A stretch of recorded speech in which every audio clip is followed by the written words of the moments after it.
You ever heard those Bible stories where God just starts talking to somebody, like either from heaven or like through a donkey or through a messenger or something like that, and you think to yourself, why doesn't that happen to me? I have questions, I have concerns, I have things that I've brought to God. I know I'm supposed to discern God's will and follow God's will, but God doesn't just break into my day and tell me what to do. He's never been shown up while I'm at work and say, hey, come and follow me. So how are we supposed to do this thing?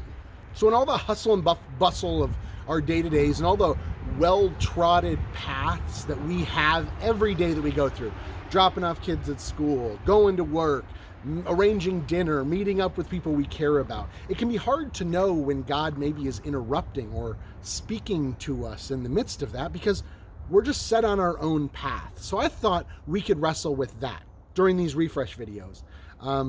With what it means to stop and sort of listen and hear God's call. And how do we do that? So I was struck with the image of a railroad crossing because when I was in North Dakota, I remember finding all these railroad crossings that didn't have like the ding, ding, ding, ding, ding, ding, ding, which is what I'd seen in all the big cities I'd lived in. And I was told, hey, don't just go driving across those things. You got to stop, you got to look, and you got to listen.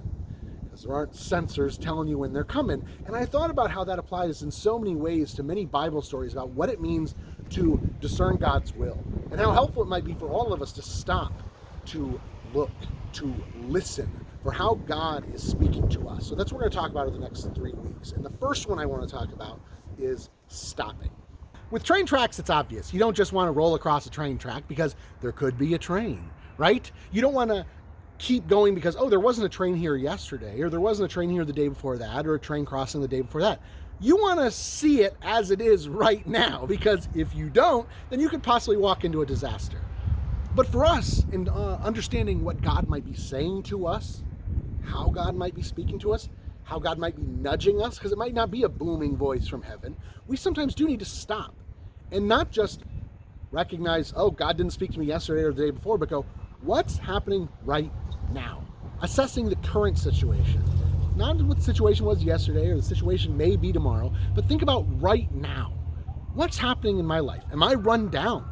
Am I saddened? Am I discouraged? Am I elated? What are the things that are speaking to me? What has given me pause? And have I given time to actually stop and think about those things? What cares and concerns do I want to bring to God? If we don't stop, we don't assess the situation. We just keep moving through our well-worn paths. Jesus does it all the time. When Jesus is out doing his ministry, he takes time set apart to go by himself to a quiet place to assess his own spiritual well-being, to ponder matters of his own soul, of his own restlessness, of his own concerns, his own frustrations, and he brings them to God in prayer. If we don't stop, we can just muddle through the day. So that's the challenge. Stop this week. Stop. Make space.